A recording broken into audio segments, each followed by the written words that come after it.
Good night and welcome to Mindful Life 217. I'm your host Nathan Springer. Thank you for being here. It is the 2nd of the 5th, the 2nd of May in the year of our Lord 2023. We're talking Trinidad issues as per usual, and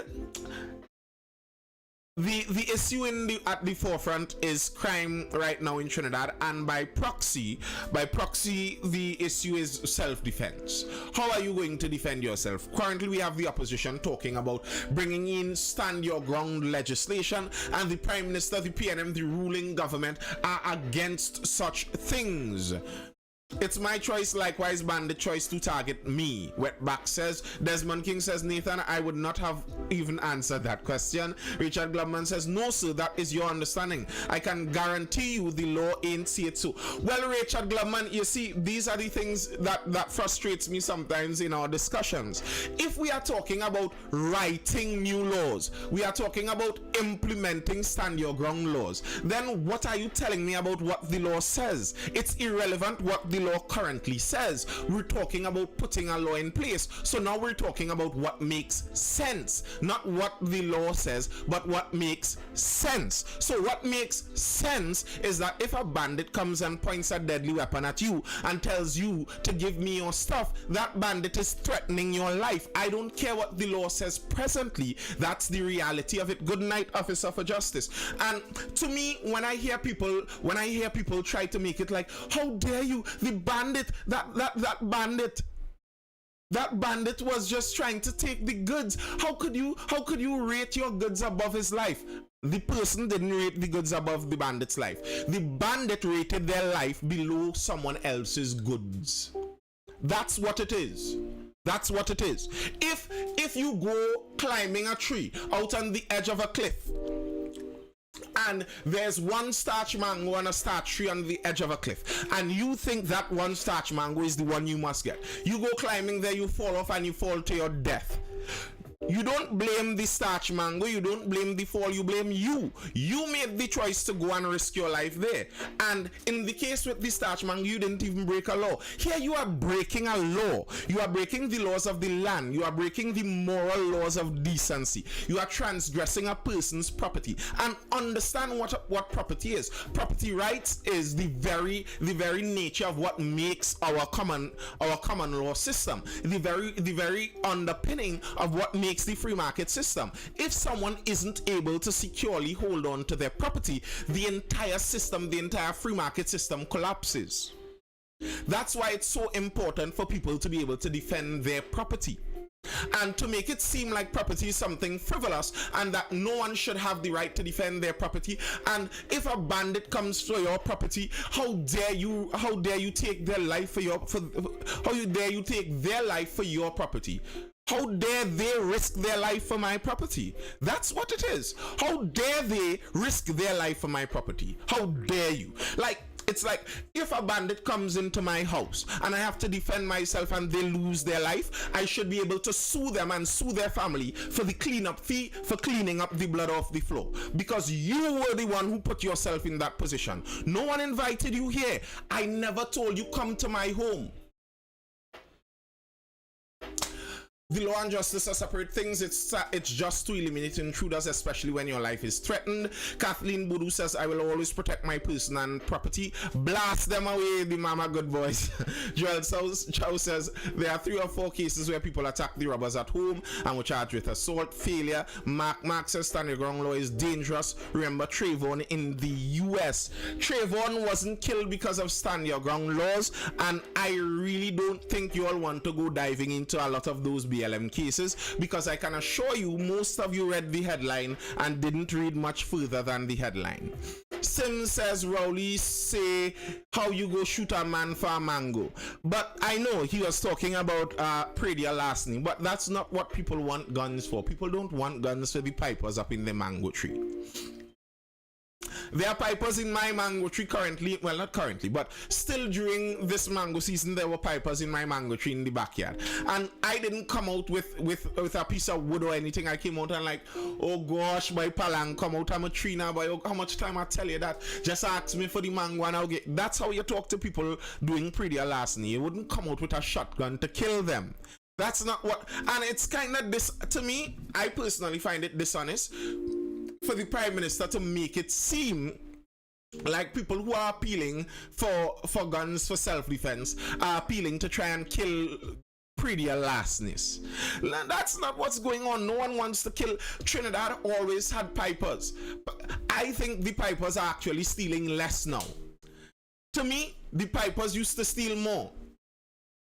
10 pound, you'll 10 pound. The pipers used to steal more. There were more sprangers than pipers. I find about 15 years ago, there were more sprangers than pipers. You couldn't leave a duck in your yard, you couldn't leave a chicken in your yard. The pipers and the sprangers were going with it. To me, now there's less of that.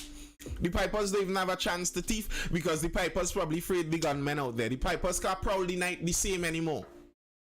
The pipers can't even prowl the night the same anymore. A gunman might pick them up. Guns don't kill people, people kill people. I agree. 100%. Shiny Douglas says start mining pigs, people. They clean up everything in a few hours. Yeah, but the pipers will clean up the pigs in a few hours too. So yeah, I think it was dishonest to make it seem like it was about prettier larceny. And the part that no one seems to ever be able to understand is how come the same people that say guns shouldn't be used to protect you have guns protecting them. The Prime Minister has guns protecting him. All of them in Parliament have guns protecting them. Why? How often is a parliamentarian in Trinidad and Tobago killed? It is exceptionally funny to hear people who never carry out use. I am not sure what you're trying to say. Good night, positive radiation. Mildly late. Crime will start with poverty and entertainment. We should change the statistics soon. Anyway. Oh, figured. All right, so let's see if we could jump into some of these stories. Some of what the Prime Minister said in attempting to negate the opposition's point and the stand your ground law. Some of what he said went into a bit of recklessness, in my opinion. A bit of recklessness. Let me see if I could try and save some battery there. Yeah, some of it went into a bit of the reckless territory, and I think he is going to see, he may see some consequences from that. Your lives going global. I'm getting foreign calls about your lives. Wonderful. The Voice Against Law-Abiding Citizens Protecting Their Family and Livelihood. Like, it's beyond me. It's just beyond me.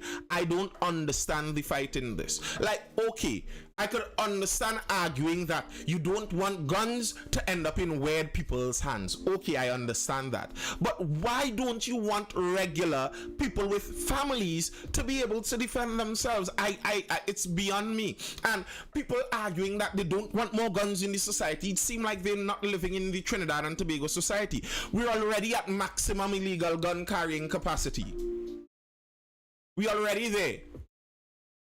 To me, it should never be easy in a country to get easier to get an illegal gun than a legal gun. That you should never have it that way. Question Militant Rockstar says, what does this law state about defending oneself whilst renting? Whichever property you have as your abode, it works the same way whether you're renting it or owning it. But we don't currently have stand your ground laws. I believe we have minimal reasonable force in order to make your escape. You are required to leave, to attempt to leave. What's the technical word? Required to withdraw. All right, let's see some of the problems that the Prime Minister may have gotten himself into.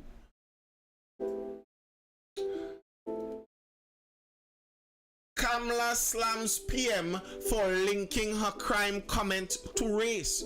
Apologize or face court. Isn't it illegal? Isn't it legal to defend yourself presently?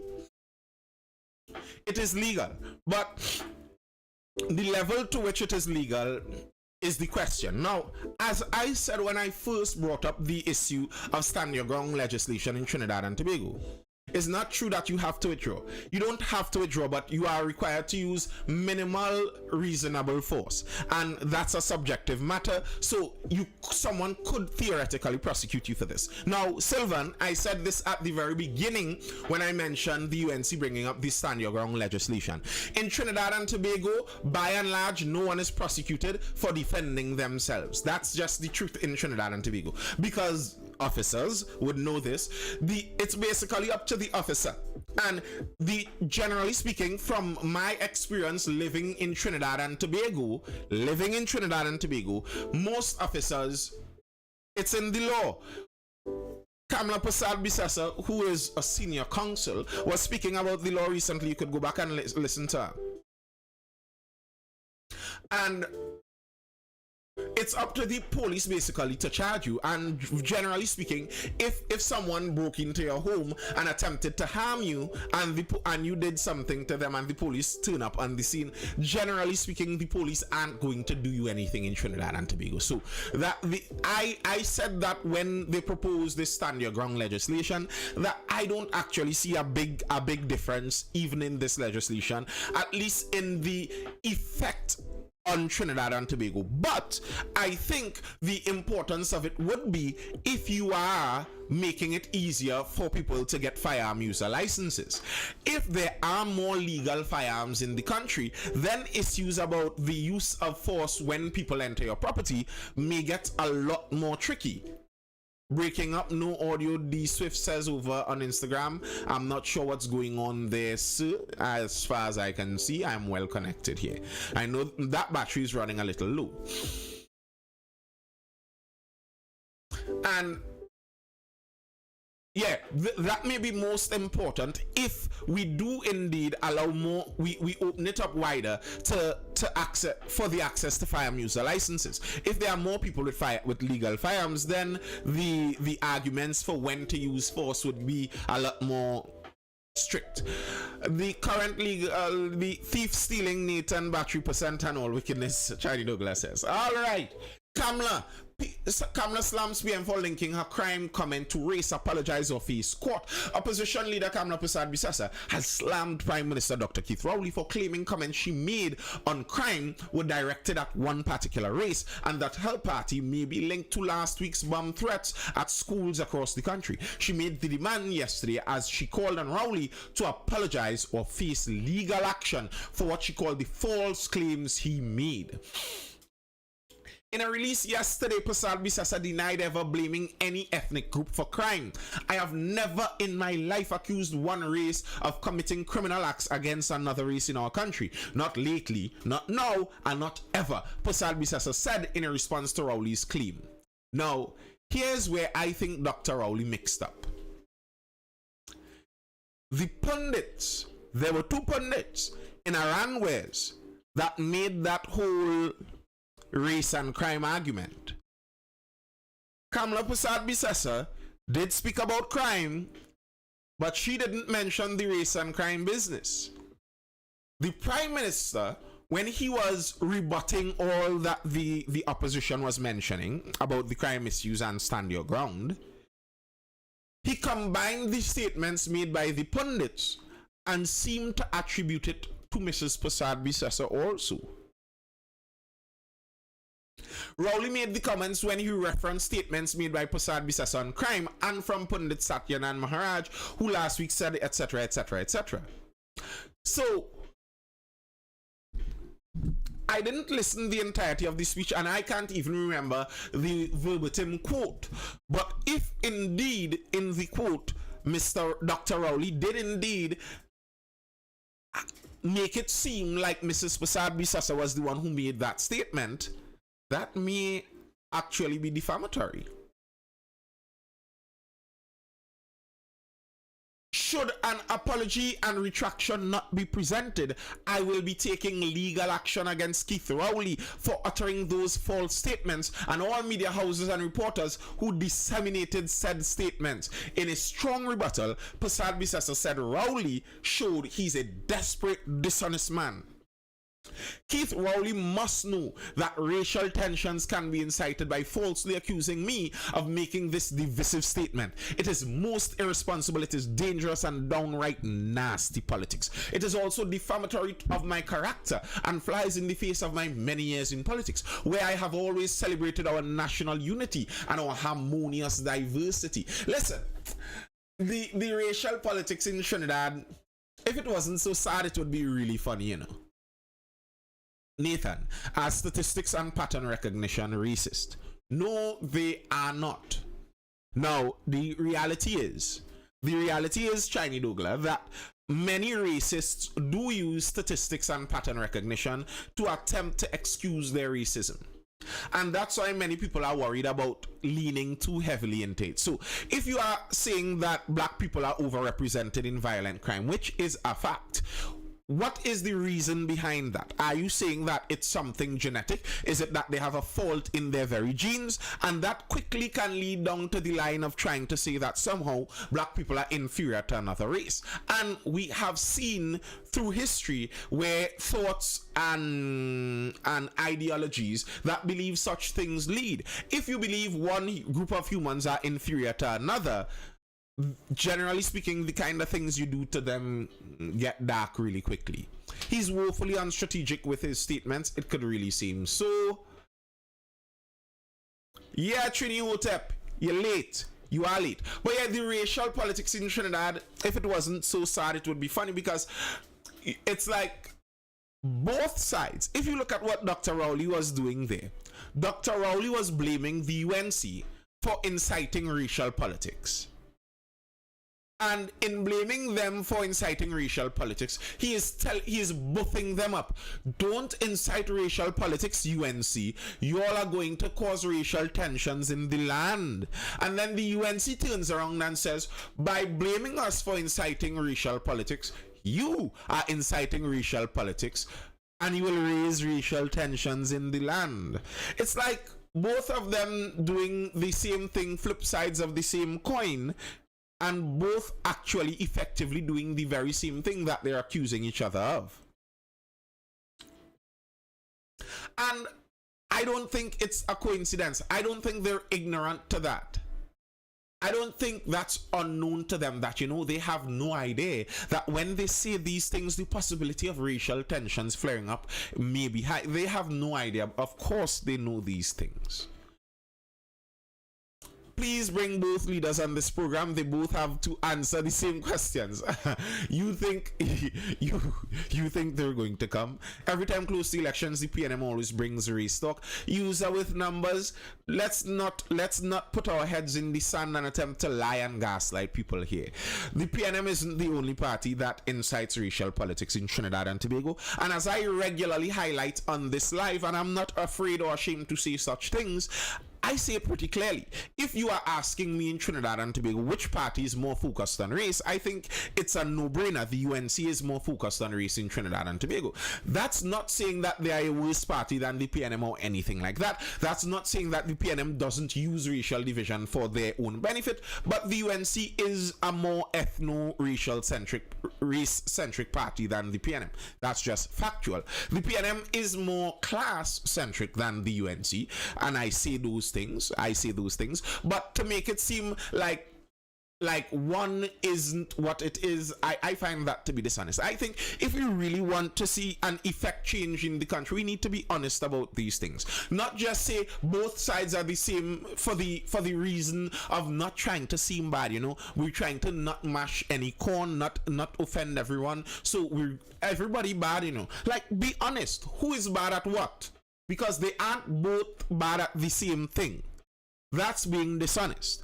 They aren't both literally the same thing. The PNM and the UNC aren't literally both the same things. Now, I would say that they both have done a bad job at governing the country, but let's not be dishonest. They aren't literally both the same thing. You can look at them and see differences. All right. And I agree. that statement made by the Prime Minister was indeed irresponsible. It would be interesting to see how the courts handle that. Hines, though, the National Security Minister, is pointing out and saying that actually the whole issue where the police abducted the man from Barbados and all of that, the police are going to appeal that.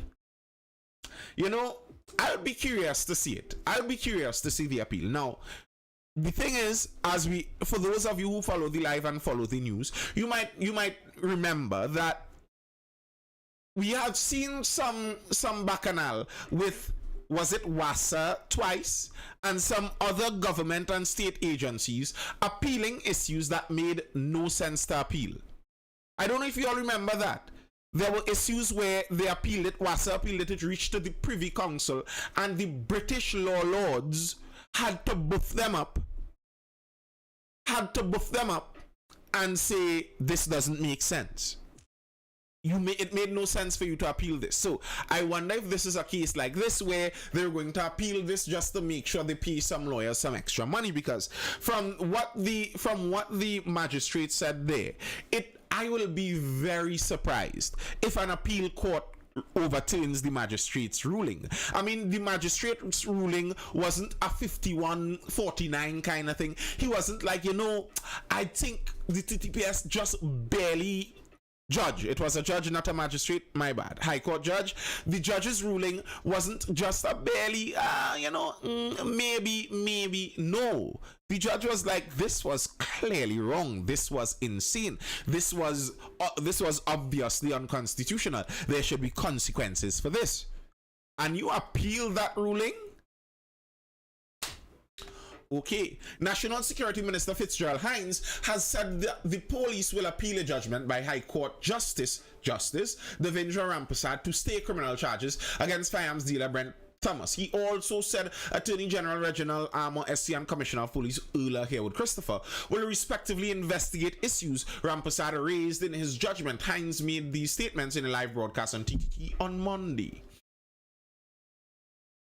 Hines said lawyers for the state have been directed by the police to conduct an appeal in that matter. That is a matter for the lawyers and for the police.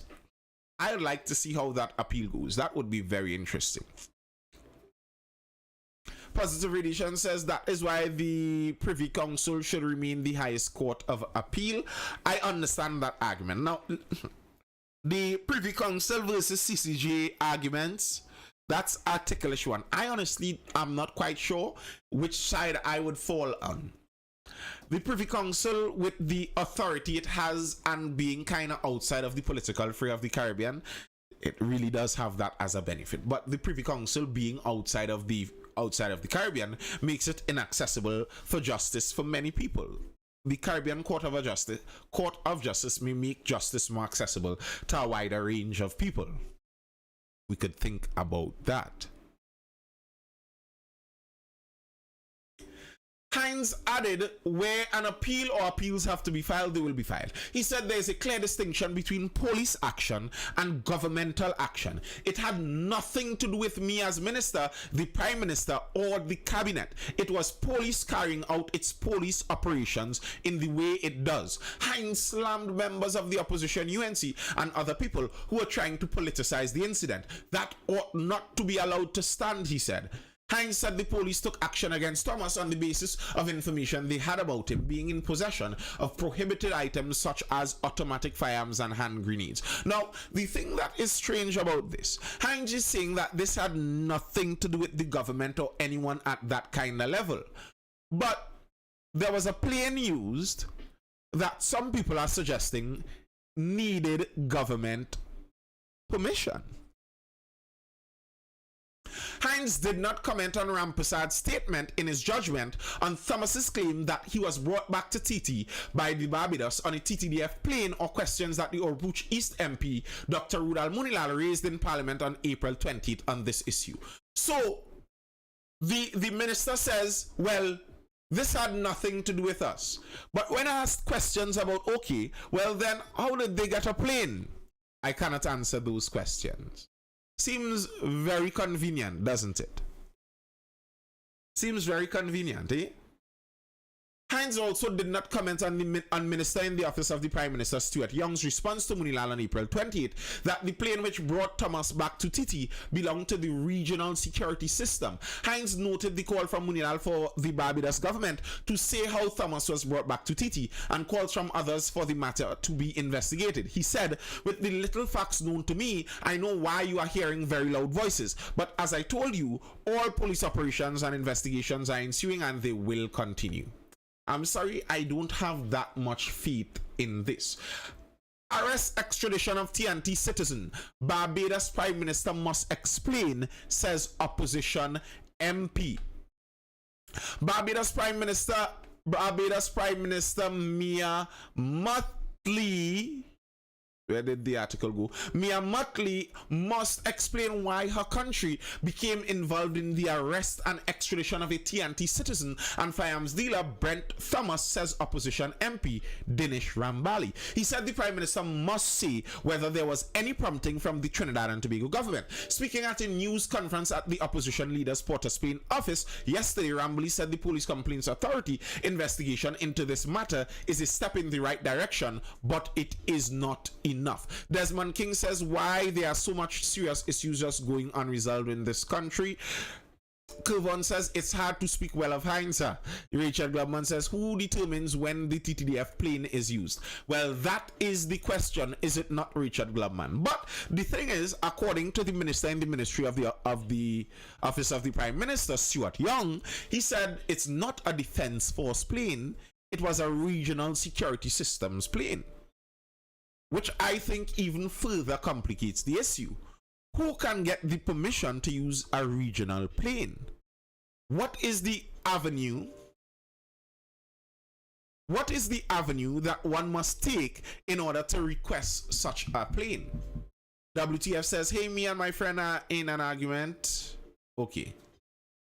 I'm not saying that.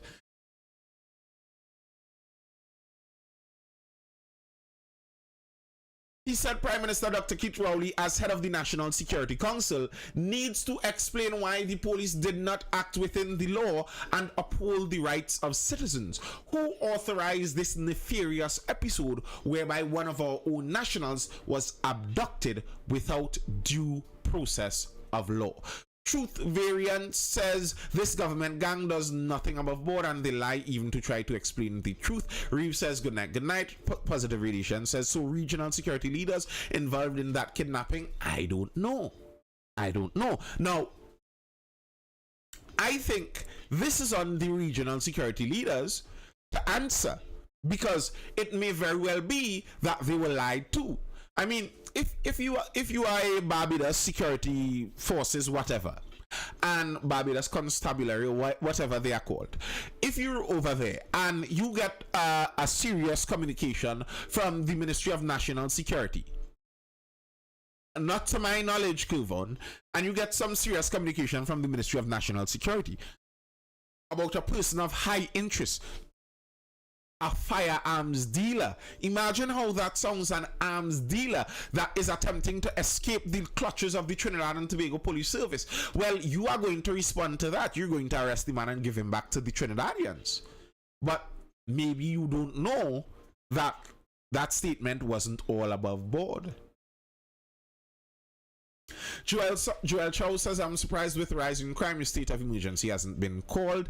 I don't think they will call a state of emergency. I don't think they want to call a state of emergency, partly because the UNC used a state of the partnership used a state of emergency, and this PNM party was a lot in criticism of the UNC doing so. So I think they may see it as a failure if they reach to the point of a state of emergency. That's my personal opinion.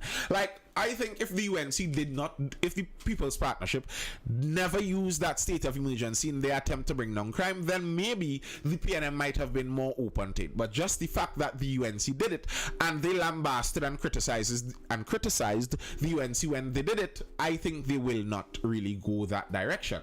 And also, to be very honest with you, I'm not sure I want that, because it's not like I trust the government and the police service so much that I want to give them more power, and that's essentially what a state of emergency does. Did it work, Richard Glubman asks? I'll say no, and that's what I'm saying. I will say I don't trust them to give them that power. I don't want them to take that power. I don't want the government to have emergency power to basically do what they want. I don't trust the police to give them that. I don't like the power that the police currently have. The power the police currently have, they regularly abuse it against the regular citizens. Do we want to give them more?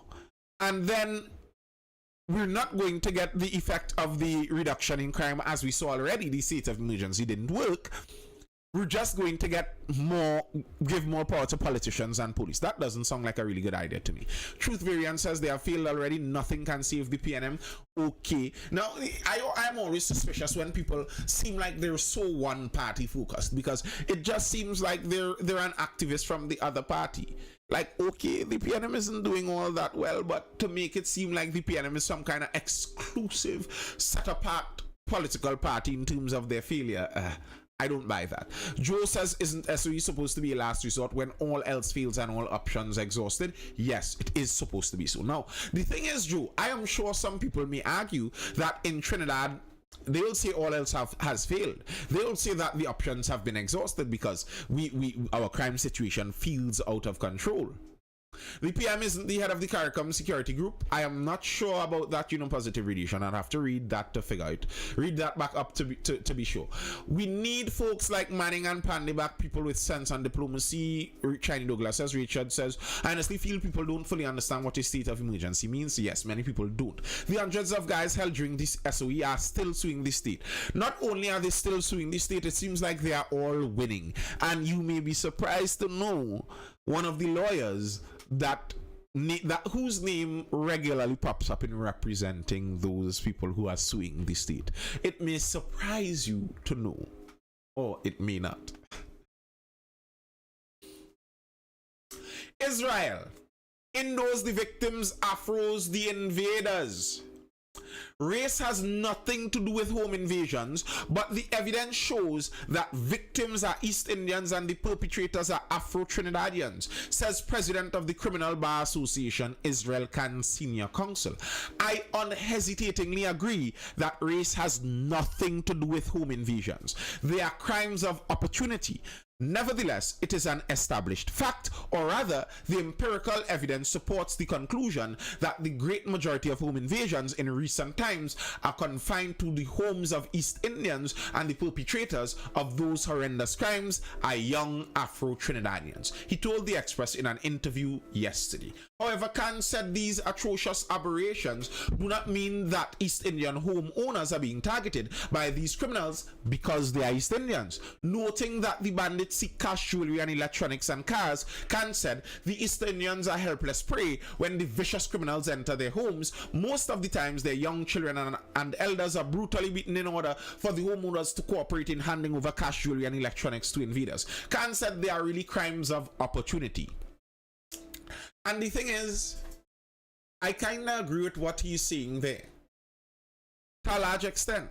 He was supposed to be president. Well, he wasn't going to be president, positive radiation. That wasn't going to happen. But what he says there is probably for the most part correct. And I really dislike the denial. The denial is one of my main grouses, because I think what comes on the back of the denial of the reality of the criminal problem in a lot of black communities is excuses and excusing it. And you hear it sometimes from the criminals themselves. A criminal will say something like, boy, them again we no work, boy, that's why we had to go out there, boy, that's why we had to do crime, boy, them again we know. No. They hear some of that from some of the people excusing the nonsense on the outside. Primarily, number one, no excuses for crime. Crime is the criminal's fault. Primarily. And denying the reality of patterns doesn't stop the existence of patterns. Trying to insist to people that you are not allowed to point out the fact that there's a pattern there doesn't stop the people from noticing the pattern. The patterns are there. The patterns are there. But as Israel Khan pointed out there, there are other factors to this.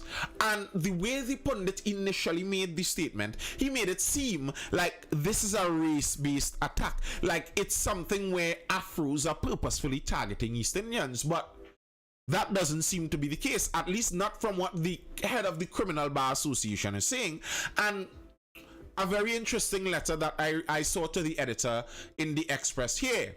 Race, red herring. For a country that is always talking about race, it is amazing how simple-minded the conversation remains.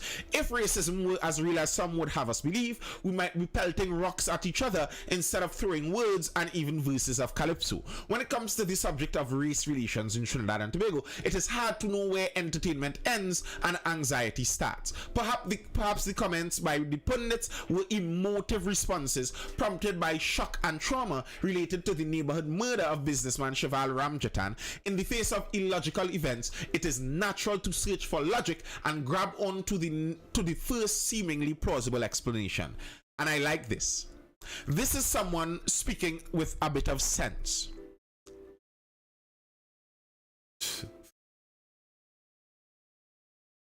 This is someone speaking with a bit of sense.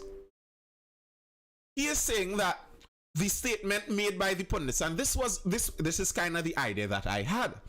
Instead of just jumping out to carte blanche, condemn the pundits. Jump out there to carte blanche, condemn the pundits, and call them racist. Try to understand where the statement is coming from. They're making this statement on the heels of a businessman in their community being murdered, on the heels of multiple home invasions in their community. And the evidence of the murders and the multiple home invasions is they were Afro-Trinis. So if they are to use that evidence on a plain surface level, yes, the Afro-Trinis attacked us East Indians in the Aranguez area. That's the fact of the matter as they see it. In so doing, though, the editorial went out. In so doing, the pundits overlooked a possible answer that they themselves had noted when Pundit Maharaj said, criminals seem to think that Aranguez people have money. For criminals looking for loot, money has neither color nor race, just numbers. And it was interesting to me, the same day the pundit made that statement about the race and the Afros targeting East Indians, there were, was it 3 people or 2 people that walked across Trinidad from Cedros to Port of Spain, or some kind of ridiculous distance they walked, and one man, the Afro-Trinidadian man in the group, was robbed of his cell phone when he walked past Beetham on the highway.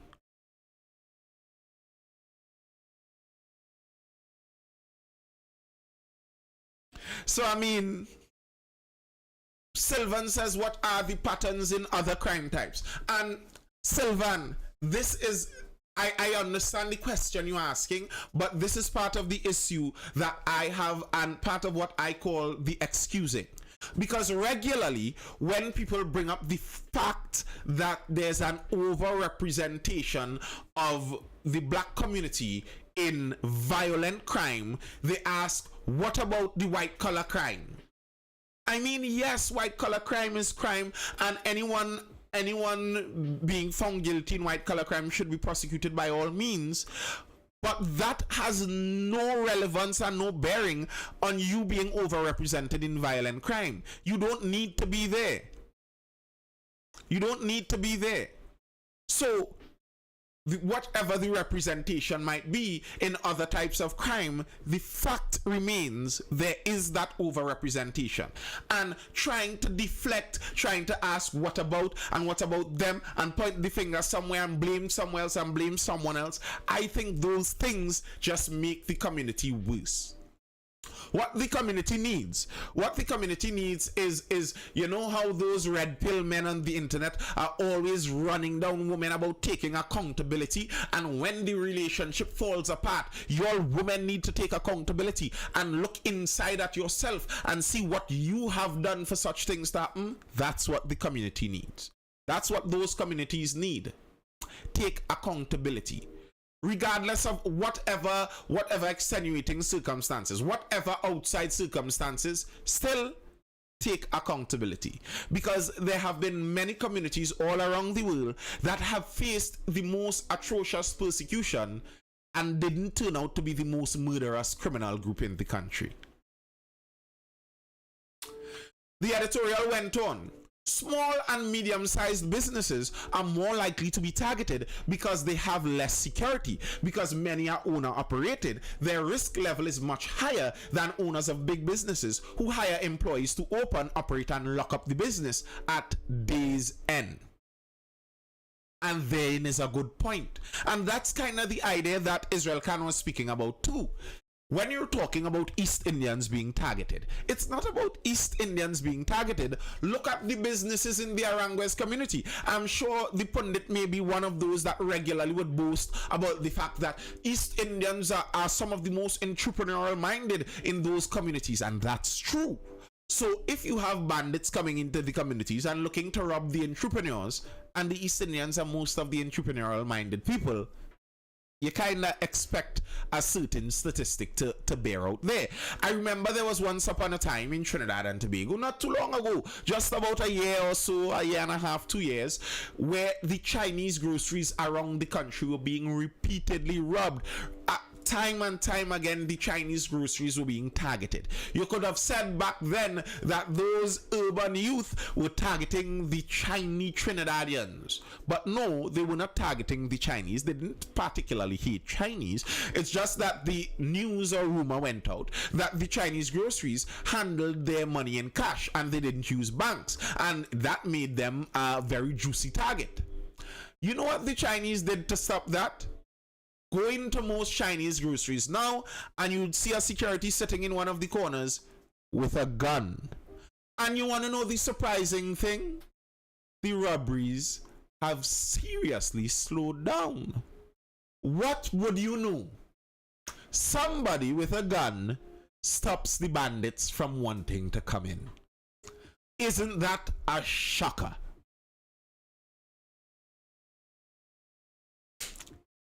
And to be fair to some of the East Indian entrepreneurs that have been complaining, they were complaining for the same thing. They want to be allowed the opportunity to protect themselves. Now, the sad part is in Trinidad, it seems like the government would tell you, no. You cannot go and be trained yourself to get a firearm and protect yourself. You know what you have to do? You have to go and hire XYZ Security Services. And XYZ Security Services is going to go and hire a Jamaican to go and take a 2-week course and barely pass the conscription and go and hold a gun that they get from the security company, and they will protect you. You understand the logic in this? You all are understanding the logic of this? Because that's what they have to do.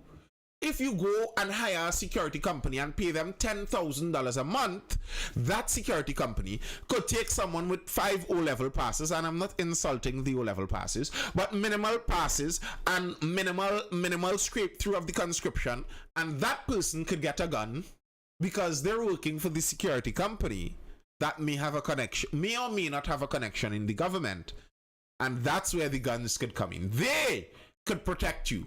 You can't protect yourself. No. You're not able to go and learn and practice how to use a weapon on your own. No.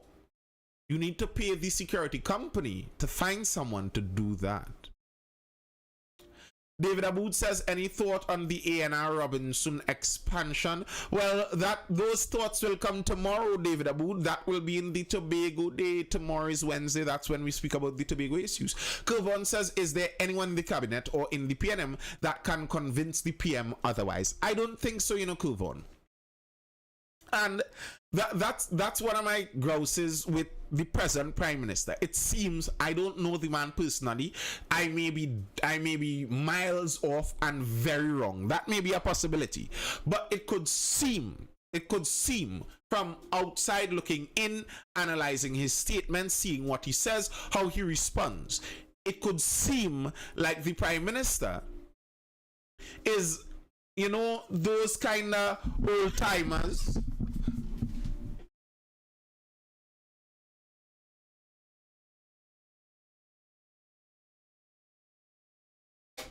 Yeah, those kind of old timers who, once their mind is made up, good luck getting them to change their mind.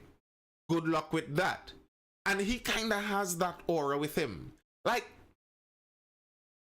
has the Prime Minister retracted, recanted, turned around, changed his mind, softened anything? Ever? Like, that doesn't seem to be a part of his character. It really doesn't. It doesn't.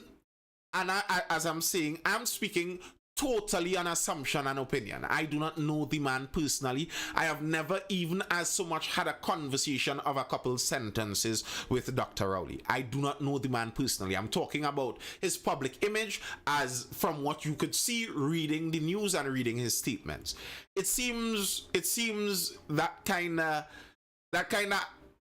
hard to change the mind grandfather kind of motive. Like, many people had grandfathers like that. They had once they make up their mind about something, you could show them the world of evidence, they aren't changing their mind. That's just the way it's going on beyond the side.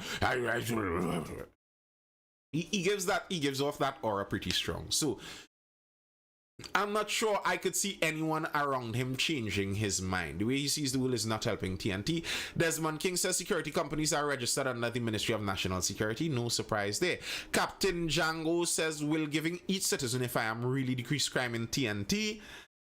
If you give each citizen if I am, I don't think so. I think you're looking for mayhem if you give every single citizen a firearm. I don't think that's a good idea. If you're talking about giving citizens who can qualify for a firearm one, then I do think that will decrease crime in Trinidad and Tobago. I think for sure it will decrease home invasions. That's one for sure. It will decrease carjackings. That's one for sure. Because people aren't going to pull up on people's cars and tell them just jump out when you assume they may have something in there to give you. Are you? Yes, Vivan.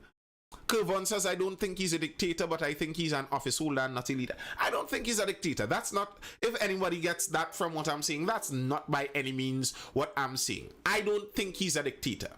I don't. To me, the accusations of dictatorship in Trinidad have been much exaggerated. I don't think Trinidadian leaders can easily get through and be a dictator.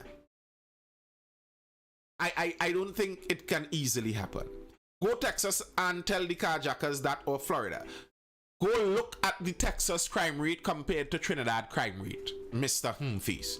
Militant Rockstar says, to be fair, Faris did get him to decriminalization of marijuana, and he was quite adamant about it. Given our history, do you think we're a violent society? Yes. Oh yeah, I be joking about Supreme Overlord. Yes, he did get him. They did change their mind on the decriminalization of marijuana. But with that, our Prime Minister, for those of you who look at enough American politics, our Prime Minister behaves like an MSNBC, CNN, boomer Democrat. That seems to be his political worldview. He's a MSNBC, CNN viewing boomer Democrat. That's who he is.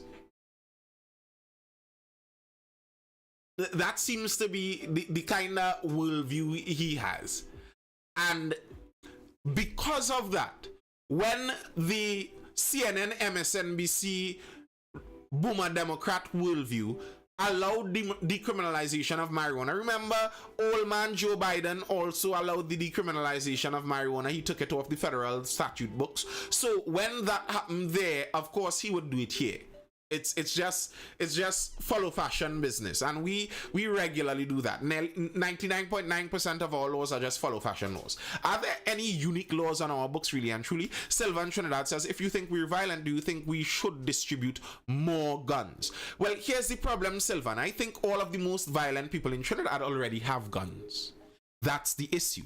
I think we have a violent society, and we have a society that is incapable of enforcing gun restrictions. So we have a violent society where all the most violent people in society already have the guns. And by keeping the guns banned, what we are doing are prohibiting the law-abiding citizens from being able to access weapons. The only people in Trinidad who don't have guns are the people who care to obey the laws. If you don't care to obey the laws, you go out and get a gun because it's not hard to get, it's not expensive to get. So I think we are a violent society. And I don't think guns in a violent society are a good thing. But our society already has the guns. And the violent people clearly already have the guns. So I don't think it's a good excuse saying that, well, we don't want the violent people to get the guns, and you ban the good people from getting the guns and allow the violent people to remain with the guns. And I keep saying this, Sylvan. I keep saying this. If the government of Trinidad and Tobago could get the guns out of the hands of the criminals, then no one will ask for guns. No one would want guns. If all of the robberies are baseball bat and 3-line, I wouldn't ask for a gun. I'll be cool with baseball bat and 3-line too. Let me duke it out like it's 1783. But as it stands, all of the most violent, criminal-minded people in our society already have the guns.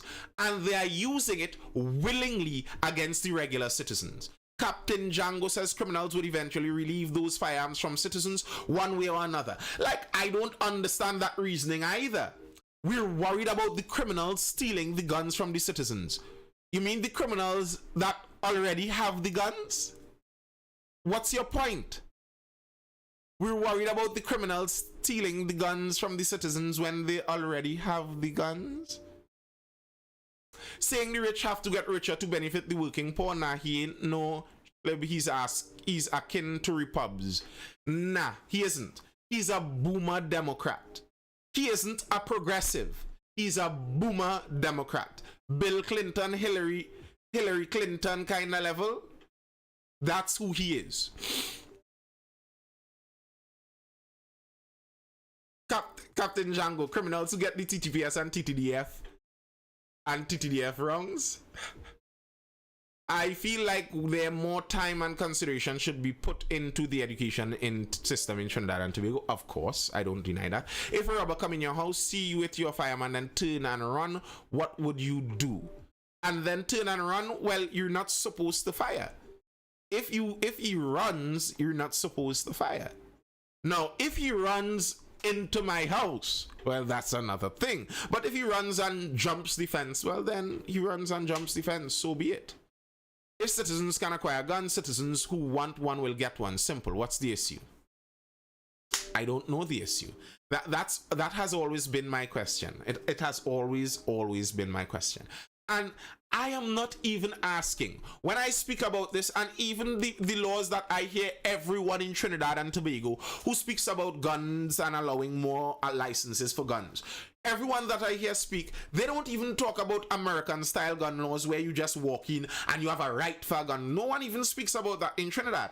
They're talking about licensed firearms where people must go through a process and be qualified for access to these. It's not like you just get the thing willy-nilly.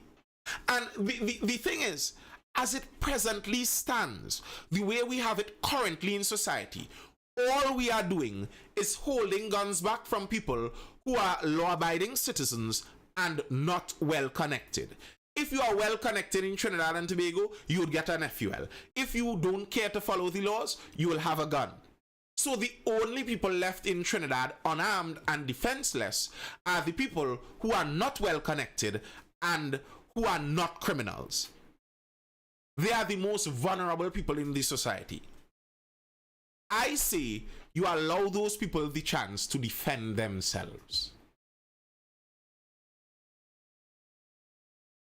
Vivian says, for example, facilities for the less educated persons who aren't so meant for school. I agree with that also, Vivian. We spoke about that was it last night?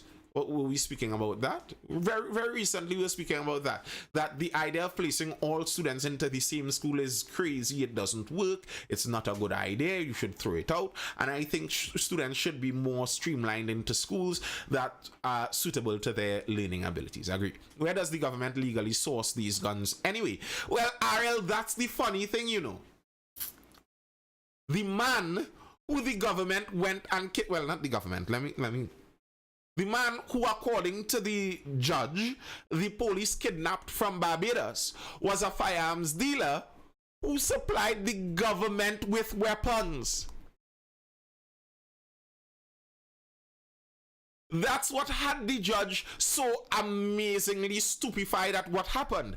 The man was a firearms dealer to the police, the defense force, and the government. So when you're asking who supplies them, private companies for the most part. They import the guns. They get a license and import it. I think they're afraid of armed disobedience more than reckless gun use. Yes, I agree, Kirvon. I think all governments, that's their main fear. The main fear of a government, they aren't afraid of the reckless gun use. If they were afraid of that, they would have clamped down on the port. They'd have clamped down on the warehouse in Central that seems to be bringing in guns every month. Nathan, making rifles with automatic option illegal will mean national defense will not get rifles and parts. So TTPS TTR will go back to pistols. I will still find, like, if the guns become more widespread, it's going to end up in schools, Reeves says. Now, there's a possibility.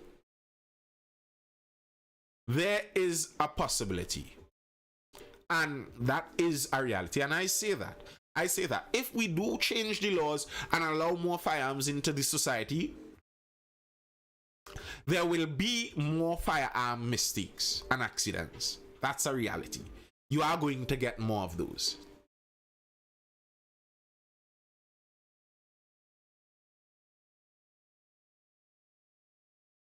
Biology and environmental and natural resources management, but I had my fill when I was inside of UE. I had my fill. I went to every class I could. Negligence will cause that, nothing else. Yes, I agree, but I think it will happen. It's reasonable to assume that if you allow more firearms inside of the society, generally speaking, you'd get more firearm accidents. And it's like if you allow more cars inside of a society, generally speaking, the possibility and probability is you'd have more vehicular accidents. But I still don't think that's necessarily a reason to stop it from happening. So then I could see the hesitance, but I hear your point about defending yourself. Yeah. And Reeve, to me, that's where the discussion should be. Is it Reeve or Reeve? Because I see the capital V there. To me, that's where the discussions should be. Like, let's discuss where the balance needs to be. How do we balance the need to defend ourselves with the need to make sure that firearms don't get into any weird person's hands? Let's talk, let that be the discussion. But to just say that carte blanche, the discussion is that citizens don't need weapons to defend themselves. That's what the Prime Minister basically says. That this country could be defended with a few pistols. Are you living in 1920? Vivan says there are so much factors causing these crimes, but the heart of it is corruption. Kathleen Buru says teach all students everything, trade academics, and let them choose their career at the end of Form 3. Reeve says no emphasis on the last E. Jonathan Henry says when the TTPS takes 1 hour to arrive to a burglary, is that protection from criminals? If you want a gun, get one. Sir, I will not say that. If you want to go and apply for a firearm user's license, don't go out there and buy any illegal firearms. I will not encourage anything like that. What books do you suggest reading to have a realistic understanding of governments? Animal Farm, 1984. All books by Orwell. Read all of them. I actually don't have in my mind a list of books like that. That would have to be a question that I'd have to research. We can't even properly put forth property tax laws. You really feel what about guns on loan? so that all will stay accounted for. No, no, no. It doesn't have to be on loan. Yes, the thing is, Reeve, the idea of how Trinidad has our laws anyway. Think of a gun user like a car user, a vehicle. Your vehicle has to be registered. Your vehicle has to be insured. You have to be licensed. So when you're using your vehicle, there's a lot of information already on you, on the system. You know, it's not something so strange. You really feel the government capable of handling gun laws? No, not really. But I think they're capable of just opening it up for people to defend themselves. Why not just start a smitting industry revenue and a more responsible firearms society, I thought. Book what you say when you speak to yourself. All right, people. It's closing in on 11 o'clock, folks. That's all I have for now. Are there any further comments or questions before I dive out?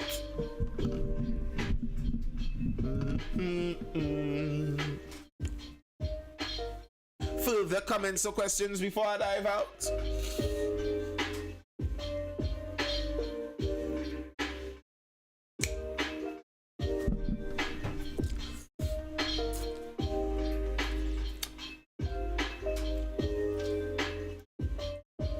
What's the preview for tomorrow night? I want to do some research, positive relation as well. Tomorrow night, what's your take on camouflage law? It is idiotic. Why does corruption benefit a government? Okay, I'll answer that. Have you ever considered getting into politics? I've considered it. I don't really like that. The race card and buy. No, it hasn't been bought yet. The topic for tomorrow night, starting off, is what do you know, Mr. Positive Radiation? All of those people who are buffing up the chief secretary and basically saying he was out of place. Well, Infrastructure Secretary, Transport Minister to discuss licensing operations in Tobago. So apparently the Tobagonians had a point. Sorry. Topic for tomorrow. Why does corruption benefit a government? It benefits a government because there's very limited benefit you could get as a government official if you are not corrupt. As a government official, the only benefit you are supposed to get is your salary, really and truly. The other benefit is running the country good, is going to run the country good and benefit everybody, including you. But the personal benefits you get is supposed to just be your salary. But if you run things corruptly, well, primarily one of the first reasons, the thing that nearly starts it off is, in order to be a government official, you need to be elected. In order to be elected, you need money. You need paper, because you need to advertise yourself. You need to advertise yourself in order to be elected. So, because of that, you need sponsorship. Because you need sponsorship, you need to do favors to those people who sponsor you. Because people don't just give you money for nothing. Rich people are rich generally because they know how to spend their money. So rich people, yes, you can ask me something, Alex. That's, you already did just there. The rich people know how to spend their money, so they will spend their money looking for something in return. So when they give you their money to go up for election, when they give you their money to go up for election and you are elected, they expect something in return. And what they expect in return oftentimes is paid back through corruption. So that's primarily. The first part is just by very nature of needing to be voted in, corruption is encouraged. Second part is in order for personal gain. As I said, the only thing you get is really your salary. And as a government official, you could be getting your salary, even if it's up there in the 20-something thousands or whatever. You could be getting that, but at the same time, you're passing contracts for a contractor for Junior Sammy to pave a highway, and you see Junior Sammy is going to make $15 million profit from all of this, while you're still scrunting with your $25,000 per month. That starts to feel a bit strange to you. So it's so easy to just tell a contractor, well, when I give you this $100 million contract, find a way to work back a $2 million into a bank account that I have access to. It's a very tempting thing. It's very tempting. If you think about it, if you put yourself in that position where you are making a limited amount of money, but the amount of money you control is nearly unlimited. 25,000 is crunting. It is crunting if you earn it. Enough money is never enough money. People can earn $1 million per month and it still won't be enough. Just by the way. I heard the Prime Minister and some of the ministers talk about they not being able to survive on their salaries and that salary being too low, etc. So Vivian says, love the knowledge you and Cohen preach, you guys full of it, love and blessings, thank you. So correct. Kathleen Mudu says, word up, thank you. All right, people, if there are no further comments or questions, that would be all. That's all I have for now. I hope you're educated, informed, or entertained, because most live to suit their income. Yeah, of course, you grow to suit your income. That's how life generally works. I hope you're educated, informed, or entertained, and I will see you guys again for the next Mindful Live, which is tomorrow evening around that 9:30 p.m. time. And tomorrow is Wednesday, hump day, middle of the week. That day we talk Tobago issues. Tomorrow is Tobago talk. So if you want to talk Tobago, you want to hear about Tobago, be here for the live tomorrow. Until then, folks, you can follow my education page, Mindful Education, over on Instagram if you are interested in getting some additional lesson classes for anyone you know. From preschool, go all the way up to CXC. We have that in there. Peace out, folks. Justice Talk have you real late over there on Instagram, boy. I gone. Hold it down, people. Laters.